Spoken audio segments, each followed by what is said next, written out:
እና ድንገት አሁን ሀብታም ትሆናለህ ድግ ምን ስቲል ደሃ ነህ ምንም የሚፈጠር ነገር የለም እንደዛ አይነት ነገሮች አንድ ሰው ብቻ ነው ሀብታም የሚያደርጉት እንደዛ ብሎ የሚያስተምረውን ሰውዬ የፈለገ ቤት ቅመም ብትከምር ምግብ አይሆንም ምግብ ካለህ ነው ቅመሙ የሚጠቅመው በቃ ይሄንን ነው ብዙ ሰው መረዳት የሚያቀተው ነው አንድ ሞቲቬሽን ሰምቶ የዛሬ ወርም እንዲሰራ ይፈልጋል ለምሳሌ አንተ የዛሬ ወር ጥሩ ድግስ ብትበላ ዛሬ ላንተ ምንህ ነው ሁሌ ደግሞ በድግስ መኖር አይቻልም አንዳንድ ሰው ደግሞ ሁሌ ድግስ ውስጥ የሚኖር ሰው አለ ስለዚህ ሰውነቱ ቅርጽ የለው ለምን የድግስ ምግብ ለጤና ጥሩ አይደለም መጀመሪያው ነገር ስኳር ለመኖር ያስፈልጋል እነዚህ ነገሮች ህይወትን እንዲያጣፍጡ ነው እንጂ የተፈጠሩት እንጂ ቀለብ እንዲሆኑ አይደለም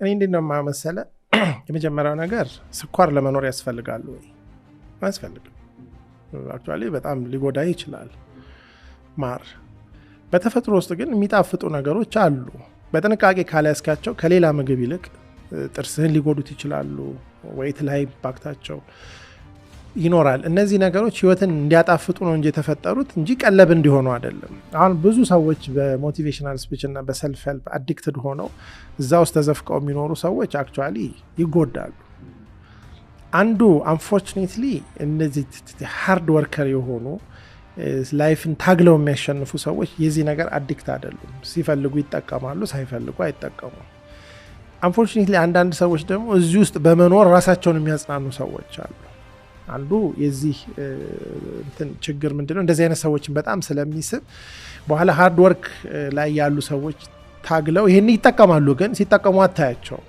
አንተ በየሳምንቱ ፐብሊክ ሌክቸር አይመጡም ግን the 7 habits of highly successful people የመሳሰሉ ሃርድ ኮር የሆኑ ሰልፍ ሄልፕ ቡኮችን ግን ግጥም አድርገው ያነባሉ ቤታቸው እና ይነቅፋሉ ሌላውን ነገር ይሄ ፐብሊክ ሌክቸር ምናምን ግን the highest form of self help ግን ይጠቀማሉ ሞቲቬሽናቸውን የሚያመጡት ሜቢ ወርክአውት በማድረግ ሊሆን ይችላል በጣም ኢንቴሌክቹዋል የሆነ ግሩፕ ኖራቸው የቢዝነስ ግሩፕ ዲስከስ ያደርጋሉ ሞቲቬሽን ነው ሁሉም ሳያስፈልገዋል ግን እንደ ዳይት ነው በጣም በዲሲፕሊን ካስከውና ከተጠቀምክበት ለሰው ሁሉ ያስፈልጋል ብዙ ሰው ግን ምንድነው አንድ ሞቲቬሽን ሰምቶ የዛሬ ወርም እንዲሰራ ይፈልጋል ለምሳሌ አንተ የዛሬ ወር ጥሩ ድግስ ብትበላ ዛሬ ላንተ ምንህ ነው እሱ ድግሱ መጥፎ ነው ማለት ነው ደግሞ በድግስ መኖር አይቻልም አንዳንድ ሰው ደግሞ ሁሌ ድግስ ውስጥ የሚኖር ሰው አለ ስለዚህ ሰውነቱ ቅርጽ የለው ለምን የድግስ ምግብ ለጤና ጥሩ አይደለም ግን በየተወሰነ ጊዜ ከተጠቀምክበት ይጠቅማል ሂዩመን ሞቲቬሽን እኮ is a big science የሰው ልጅ ኢንትሪንሲክሊ ከውስጡ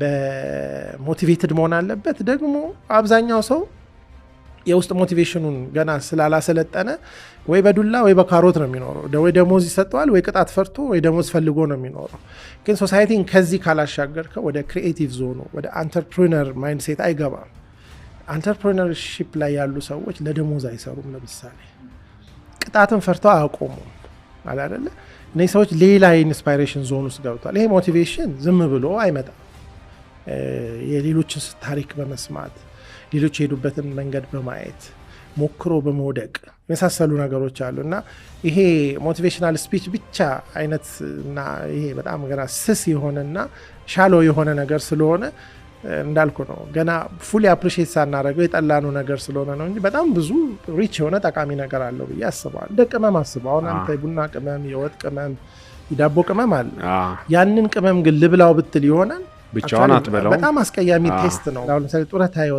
ጡረታ ሊወጣ ያለ ሰው ያስፈልገዋል ብትል ያስፈልገዋል ለምን is the hardest part of your life ነው ጡረታ ቢግ ትራንዚሽን ነው ስለ ጡረታ የሚለው actually ወንድ ሰው ጡረታ መውጣት ሊያስፈልገው ይችላል ግን በአጠቃላይ በላይፍ ላይ ሜጀር ቼንጆች የምታረግበት ጊዜ አለ አንደኛው ከፍተኛ ውድቀት ውስጥ ገብተህ ተስፋ ቆርጠህ ባለበት ሰዓት ከዛ ባውንስ አርገህ እንድትወጣ ብዙ ሰዎችን ይጠቅማል ሁለተኛ ሪስክ ያላቸው አንዳንድ ስራዎችን ስትሰራ you need more boost የሚያደርግህ ነገር ያስፈልጋል ከዛ ውጪ የሚያስፈልግ ምንድነው እሱ ለሰልፍ ዲሲፕሊን ሜንቴናንስ ነው መጽሐፍት ለምሳሌ አብዛኛው ሰክሰስፉል ሲኢኦ ብዙ ሰልፍ ሄልፕ መጽሐፍ አንብበዋል ኦልሞስት ሁሉንም ዋናዎቹን በደንብ ድቅቅ አድርገው አንብበዋል አሁን እንደውም ጊዜ ስለሌላቸው ብሊንኪን የሚባል አፕ አለ በ15 ደቂቃ ሁሉንም በሱ ላይ ጥርግርግ አድርገው ያነባሉ በሱ ግን አይደለም ሚሊዮነር ቢሊዮነር ይሆኑት that keeps them going ጡረታን ያነሳው ለምንድነው እሱ ከዛ በኋላ ላይፍ ምንድነው የሚሆነው you have to figure out your life you have to be motivated ጠዋት ተነስተህ ድሮ ስራ ያንቀሳቅሳል ልጆች ያንቀሳቅሷል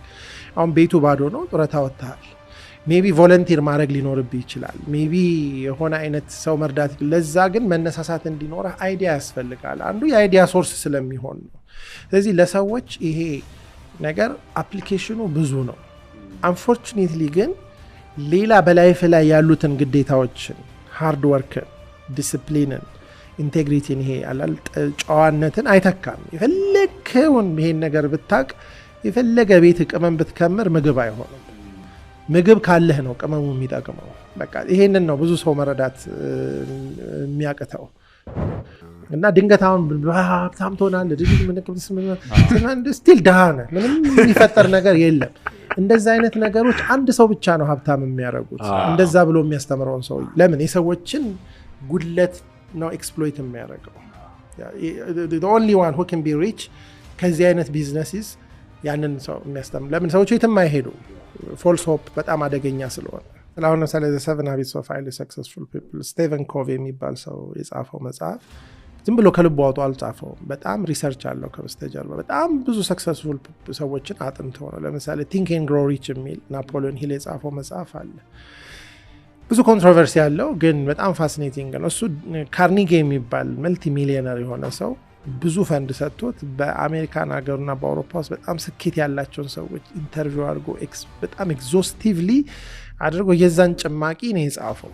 አሁን እነዚህ ሰዎች የጻፉትና የደረሱበትን ኮንክሉዥን ከዚህ ሁሉ ድካም በኋላ በራስህ ልትደርስበት ትችላለህ። ግን 70 ዓመት ይሆናል ያንን መጽሐፍ በ20 ዓመት ማንበብና በ70 ዓመት ማንበብ ምንድን ነው ልዩነቱ?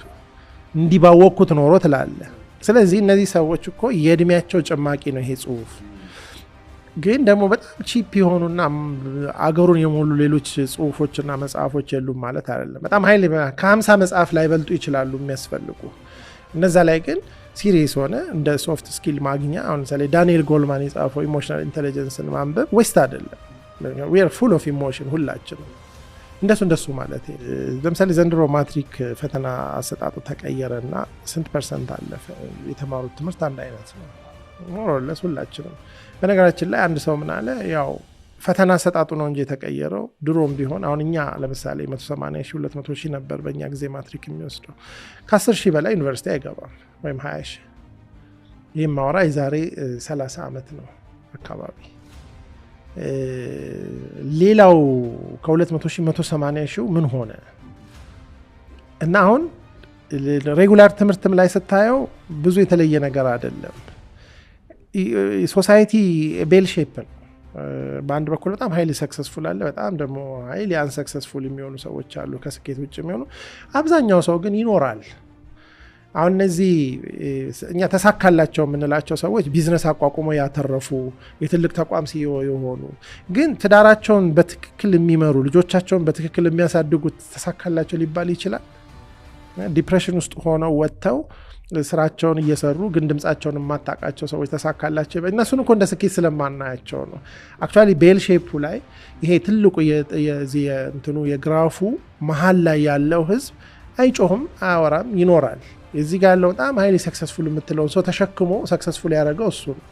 ባንክ የሚሰራው፣ ፋብሪካ የሚሰራው፣ ክፍለ ከተማ የሚሰራው፣ ምናልባት ከዛ በፊት ፈገግ ብሎ እንግዳ የማያስተናግደው ጥሩ ሰው ሆኖ የሚሰርቅ የነበረው ሌብነቱን አቁሞ፣ እነዚህ ሰዎች እኮ ናቸው እነዛን ሀብታሞች የፈጠሩት።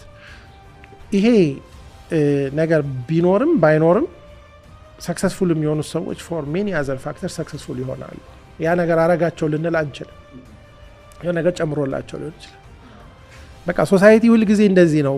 ሁሉም ሰክሰስፉል የሆነ ሶሳይቲ በእንግሊዝ ሰክሰስ በምንለው በዚህ በገንዘብ ወይ በሌላ ደረጃ በሚለካ የለም እኮ ማህበረሰብ ውስጥ። ግን ምንድነው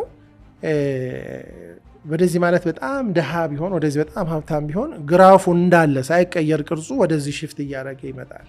ሶሳይቲ ሞር ስልጡን ይሆናል፣ ሞር ይከባበራል፣ ሞር ጨዋ ይሆናል፣ ሞር ሃርድ ወርከር ይሆናል። ለምሳሌ የአመት የነፍስ ወከፍ ገቢው የዛሬ 20 ዓመት ሜቢ ሁሉም ሰው ጨምሮ ቤት ይኖረዋል፣ ንጹህ ይሆናል፣ ኦል ቲንግስ ይለወጣሉ። ግራፉ ግን አይቀየርም። እነዛ ቢሊዮነር ሲሆኑ እነዚህ ደግሞ ቤት ይኖራቸዋል። እንደሱ ነው። ስለዚህ ብዙ ሳይለንት ማጆሪቲውን ስለማናይ ነው እንጂ አብዛኛው ሰው በሆነ ኤሪያ ላይ ተጠቅሞበታል። ግን አንዳንድ ሰዎች ግን ሪጋርድለስ ስታር ይሆናሉ። ያ ብዙ ፋክተሮች የምናውቃቸው ማናውቃቸውም ይኖራሉ ብዬ አስባለሁ። እድልም አለበት፣ ትግልም ይኖርበታል።